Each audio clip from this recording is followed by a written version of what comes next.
My house was bought by someone who hated me. They couldn't live there peacefully. Do you know what it feels like to have your entire world snatched away? Not by fate, not by chance, but by someone who looks you in the eye and smiles as they destroy you? That's exactly how my story begins. The house I'm talking about wasn't just four walls and a roof. It was the place where my childhood laughter echoed in the hallways, where my mother's recipes filled the kitchen with warmth, where my father's tired footsteps after long days of work always felt like home. Every corner held memories that stitched together my identity. Losing it would have been heartbreaking enough, but the way I lost it, that was pure cruelty. And the cruelest part? The person who bought it hated me that I grew up in a small suburban neighborhood. Everyone knew everyone, and grudges lasted longer than friendships. Our house was the biggest one on the street. Not because we were rich, but because my father had built it himself over 20 years, brick by brick, with his own hands. He was a construction worker, saving leftover materials, buying a few bricks at a time, pouring his sweat and weekends into it. To me, it wasn't a house. It was a symbol of sacrifice. And it was the only place where I felt safe. But safety doesn't last forever, does it? The downfall began when my parents passed away, one after the other. First my father, then within a year my mother. Suddenly, I was left alone in a house that was too big for one person but too precious to sell that I tried to hold on. But grief is heavy and money runs thin. Bills piled up. The mortgage, the taxes, the repairs, they swallowed me alive. I worked 2 jobs, then 3, but it was like filling a sinking ship with a teacup. And then, like a vulture circling above, she appeared. Her name was Clara Jennings, T.O. Outsiders. Clara was polite, graceful, well-dressed, the kind of neighbor who brought apple pies to block parties. But to me, she was venom wrapped in silk. Clara had always despised me. She hated my family's house because it blocked the view of her perfectly trimmed garden. She hated the way people admired my father's craftsmanship more than her store-bought perfection. She hated the sound of our laughter, the sight of our lights glowing late at night, even the smell of my mother's cooking wafting through her windows. To her, our house was a reminder that she couldn't control everything. And when she saw me struggling, she found her chance. It started with whispers. "She's behind on bills," Clara told the neighbors. "The bank will take that house soon." Then came her offers. "Why don't you sell it to me?" she said sweetly, her eyes glittering like broken glass. "It's too big for you anyway. I'll take good care of it." Every time she asked, I refused. I'd rather die than hand my parents' legacy to the one woman who hated it the most. But hate is patient. And one evening, after a double shift, I came home to a letter taped to my door. It wasn't from Clara. It was from the bank. Foreclosure. I had 30 days. Panic doesn't describe what I felt. It was like drowning while everyone watched. I begged for extensions, worked overtime, even tried selling off furniture, but it wasn't enough. 30 days became 20. 20 became 10. And then Clara struck. She bought the house from the bank the very day it was listed. No negociations. No merci. Just a smile. That same poisonous smile, as she walked past me on the lawn, papers in hand. "It's mine now," she said softly. Finally. I can't explain what it's like to feel your heart collapse inside your chest. The house my father built with his bare hands, stolen by a woman who wanted nothing but to erase me from it. She didn't just want my house. She wanted me destroyed. But fate has a way of flipping the script. The night I left, I stood outside, staring at the windows, glowing in the... Every memory, every echo of my parents seemed to scream at me not to give up. Clara thought she had one. But what she didn't know was that the house had secrets. Secrets only I knew. And soon, she would learn. You can buy walls, but you can't buy peace. Clara moved in immediately, parading her victory around the neighborhood. She hosted dinners, invited guests, bragged about how she had rescued the house from neglect. But things began to change quickly. The first night, she called the police at 2 a.m., complaining of noises in the attic. The officers found nothing. The second week, her guests whispered about strange cold drafts, lights flickering, doors that locked themselves. By the third month, Clara's perfect dinner parties had turned into whispered gossip. Her house is cursed. But I wasn't surprised, because I knew exactly what she was dealing with. You see, my father hadn't just built the house. He had secured it. Every beam, every room carried his touch, his presence. After he died, strange things started happening. Lights turning on by themselves, the smell of his cologne wafting through the halls, tools moving across the garage at night. My mother believed it was his way of protecting us. I believed it too. But Clara? She didn't understand. She didn't respect the house. She tried to control it, just like she tried to control everyone else. And the house fought back. It started with whispers in the walls. She says she hears voices, one neighbor told me at the grocery store. Then, the garden she cherished so much withered overnight. An amount of watering brought it back. Next, her expensive furniture broke in mysterious ways. Chairs cracked, mirrors shattered, appliances fried themselves. She replaced them, but it kept happening. And soon she stopped inviting people over. I would walk by sometimes, pretending not to notice. But inside, I smiled. Clara had my house. But she couldn't live there peacefully. Every day, her face grew more tired, her smile more forced. And every night, I imagined her lying awake, hearing the same creaks, the same whispers, the same restless energy that had once comforted me, but now haunted her. Because here's the truth. The house never hated me. It hated her. I didn't sleep that night.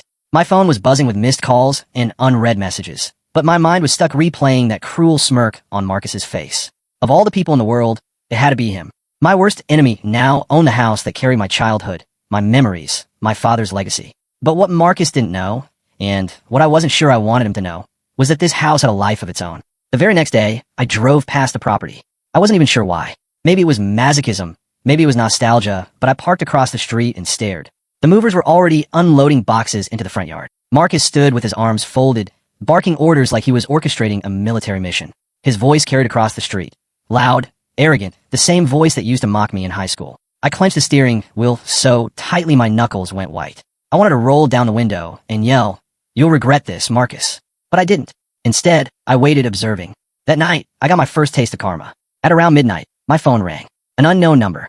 Normally, I would have ignored it, but something in my gut told me to pick up. "Hello," I said. On the other end was Marcus's voice, but it wasn't arrogant. It was shaken. "What the hell did you do to this house?" I blinked, caught off guard. "What are you talking about?" "Don't play dumb with me," he snapped, though his voice cracked with unease. "The lights keep flickering. Doors keep slamming on their own. And there's this smell, like old wood burning, but nothing's on fire. Did you rig this place?" "Huh, some kind of sick prank." I couldn't help but laugh, though part of me wasn't surprised. "That house doesn't like strangers," I said softly, "especially strangers with bad intentions." "Cut the crap," Marcus growled, but before he could say more, the call disconnected. I sat in silence, my heart pounding. I hadn't told him anything specific, but I knew what he was experiencing. The house had always had quirks, things my family learned to live with, things we never fully explained. My mother used to say, "This house protects us in its own way." Now it seemed it was protecting me from Marcus. The next few weeks were a blend of satisfaction and curiosity. Word around the neighborhood traveled fast. Marcus was having problems. Neighbors whispered about strange noises coming from the house at night. They said they saw Marcus arguing with no one, standing in the driveway at 3 a.m., red-faced and screaming at thin air. Delivery men refused to come after dark. Even the mailman admitted he felt watched when he stepped onto the porch. I didn't have to do anything. The house was doing it all for me. But Marcus wasn't the type to back down. One Saturday afternoon, I saw a construction crew pull up. Trucks, tools, ladders, they were going to renovate. I sat in my car across the street, watching as Marcus ordered men around. "Tear down those old walls," he barked. "If there's rot in there, I want it gone. New paint, new wiring. We're cleansing this place." Cleansing. The word rolled in my head like thunder. You can't cleanse something that doesn't want to be cleansed. Sure enough, within an hour, chaos erupted. One of the workers stormed out, pale as a ghost, shouting about how his saw turned on by itself, inches from his hand. Another claimed he heard a voice whisper his name when no one else was in the room. By the end of the day, 3 workers had quit, leaving Marcus screaming into the empty yard that I should have felt pity. But I didn't. That night, Marcus called me again. "Listen to me, you piece of trash," he spat, though I could hear the fear under his words. "This house, it's cursed, isn't it? You knew. You knew what you were selling me." I let the silence stretch before replying. "I didn't sell you anything, Marcus. You bought it. You wanted to take what was mine. Maybe the house just doesn't want you." His breathing grew ragged. "I don't believe in this nonsense. Ghosts? Curses? It's all garbage. Then why are you calling me?" I asked quietly. He hung up. The house wasn't done yet. Over the next month, things escalated. Neighbors reported screams in the middle of the night. Marcus's voice, raw and terrified. Windows shattered without explanation. The garden, once thriving with roses my mother planted, withered overnight, leaving nothing but brittle, black stems. And then came the night when Marcus fled. It was a stormy evening. I remember because I couldn't sleep, the thunder shaking my apartment walls. At around 2 a.m., I got a message from a mutual acquaintance. Marcus just left the house. Suitcases, car packed. He looked like he'd seen death itself. I threw on my jacket and drove straight there. Sure enough, the house stood silent. Windows dark, driveway empty. Rain hammered the roof, but the house looked peaceful, almost triumphant.